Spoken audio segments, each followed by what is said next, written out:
What's up, everyone? I'm here to talk about the latest chapter of Bleach 591, Marching Out the Zombies Part 2, that was just released today. Let's just get to the end. I'm hoping you guys have already read it so I don't spoil anything. But I do have to say this. I think this chapter was somewhat slow-paced and boring. Although they brought out some new characters, we got the revived Orange Car, and we got the, this new zombie, Captain Hitsugaya. I felt it was still somewhat slow paced just because of the fact that these are all supporting characters who are not that strong. I feel like it's somewhat of a disservice to give us something as great as that Zaraki Kenpachi fight with the strongest Stern Ritter versus Kenpachi, who is now upgraded after killing his previous Kenpachi. And then we go back down to this sort of supporting character brawl. Although the appearance of this glowing, magnificent scientist Shinigami captain, I'm not gonna lie, I forgot his name. It's just amazing, I very much love the quirkiness of him as a character. He's just very quirky. He's obviously a genius, and on top of that, he does these strange things. But they always have some purpose that you don't expect or you don't realize, and you can tell that he's ridiculously strong because of it. So obviously, his glowing costume isn't just there for fun. It has something to do with the fact that the Stern Ritters require some sort of shadow in order to move between dimensions. Potentially, it is a preventing outlet to prevent these Stern Ritters from escaping once they are defeated in battle. More so than that, I definitely feel like there's more to it than that, and it will be useful in the future. Leave your comments below on what you think.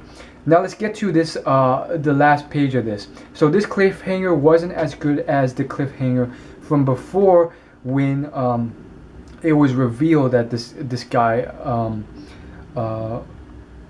came out of the woodwork with this bright shining costume. Don't get me wrong, I like Captain Hitsugaya as a character. I love his whole ice abilities and so forth, but I feel like he has somewhat disappointed me. Although he's very strong, he's found some very innovative ways to defeat his opponents with very innovative, awesome abilities.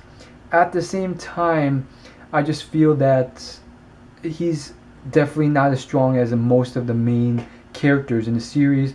And although I very much like his ice abilities, it's just somewhat of a cop-out realizing that, and it's just like, okay, he's a supporting character, whatever, he's going to be troublesome, he's going to be a pain in the butt to deal with, but let's just get this moving on. I don't really care, just win or lose, let's move on to where Ichigo is at, or where Zaraki is at, or somewhere else. What's Yuhabak doing? And oh yes, as an aside, I threw this challenge out for my Toriko review. I'm doing it again for this one. I realize I've missed a few of the most amazing Bleach chapters in the last 20 or so chapters. Based on time, as I've explained, I have been unable to do review videos of them. All I'm asking is for 2 comments down below from 2 separate accounts.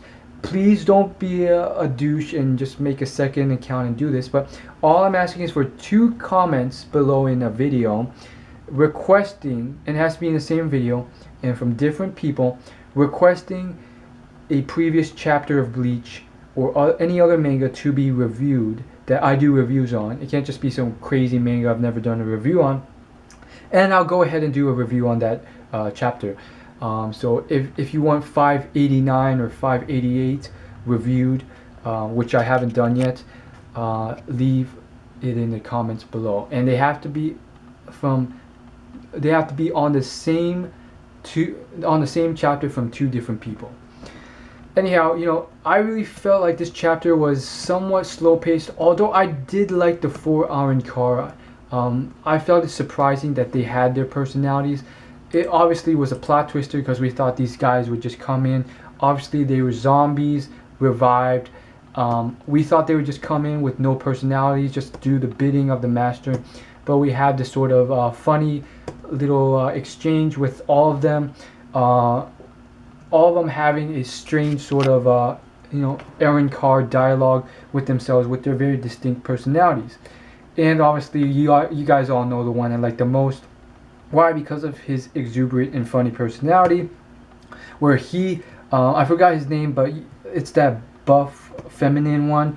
He is the only one that for whatever reason, does not, like, he literally has no reaction to the pain inflicted on him when the electricity is put out. So I just found that very funny, where he always strikes these feminine poses, and he strikes one before and after the electric shock. I just thought that was funny. Other than that, it's simply, zombie versus zombie. I felt it was somewhat of a cop-out. I've seen better zombie movies and zombie things.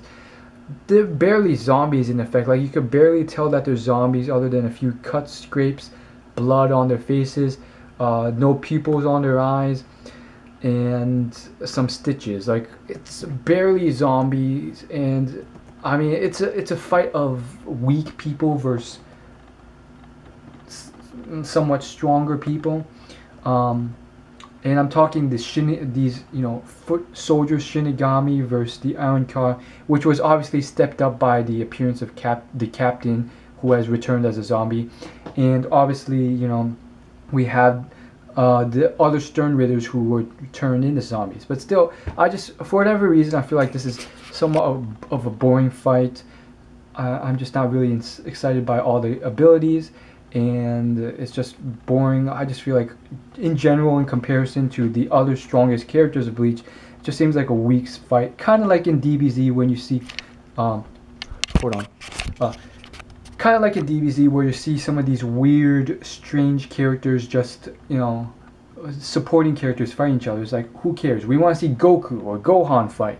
It's like, why are we seeing Krillin fight someone? Don't get me wrong, I very much like Krillin as a character, but when there's such a power differential in supporting characters, it's different.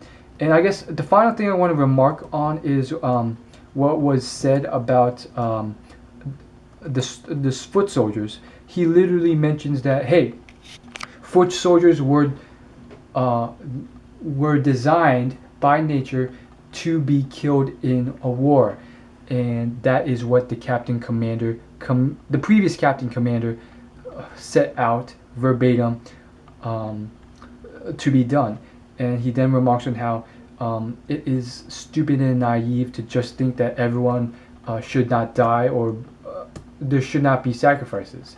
And so finally, two last points. One is just funny, one serious. The funny one is just the whole thing where the Iron Car literally just, goes beast mode, dodges these like aura orbs that were thrown at him by Bambi-chan, the zombie, and then he dodges them, and all of a sudden gets, just by his sheer speed, gets up close, puts his hand on her face, and then just throws her with his hand grasped on her face, throws her into a building. The building breaks and crumbles, which is kind of strange, kind of weird that there's like always a million buildings around the fight for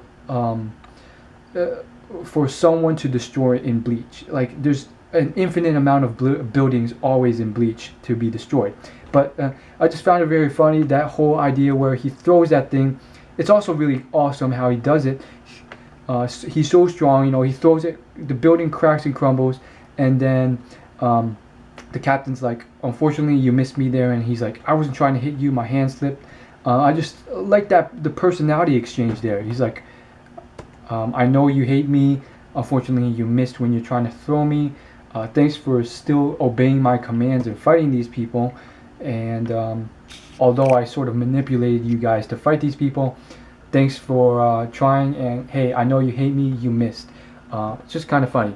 Finally, this most serious thing about this is the ending. How did Captain Hitsugaya become a zombie? Obviously, it's this huge, shocking, controversial plot twister, plot ending, cliffhanger.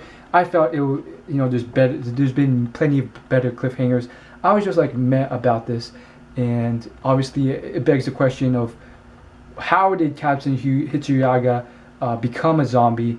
Does this mean he has already died because you have to die to become a zombie, or does this simply mean that he's still alive, but some form of blood was spilled on him? And why was that bald Shinigami, who I've forgotten the name of, how come he has not turned into a zombie yet?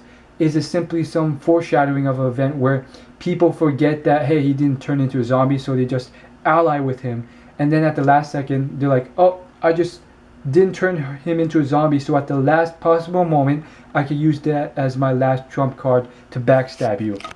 But more so importantly, did Hitsugaya maybe just faint and collapse during the last time we saw him, which was during a fight, and simply, this Stern Ritter came up, splashed some blood on him, and turned him into a zombie at the last minute?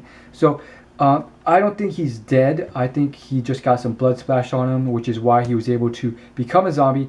Obviously, yes, he will be a pain in the butt to deal with, but again, at the end of the day, I'm over it. I wanted to move on to the Yukabak fight. Yukabak obviously is ridiculously awesome. His whole wardrobe, his costume, his beard, his outfit, his entourage, his abilities, awesome.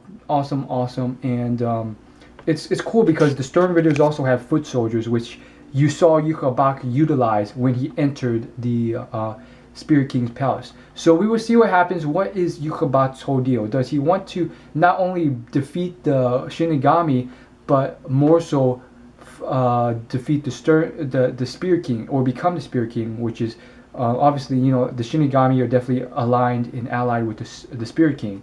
So we'll see what happens. What do you guys think will happen? How do you think this Captain Hitsugaya became a zombie? What are your thoughts on Yukabak? What are your thoughts on everything that's happened in this chapter? Leave a comment below, and as always, like, favorite, comment, share this video, and subscribe. I'll see you guys in my next video. And remember, subscribing is free. Just hit the button down below, hit the subscribe button, and it'll let you know when my next video is out. As always, like, favorite, comment, share, and subscribe, and share this video with someone you think would like this sort of stuff. I'll see you guys later.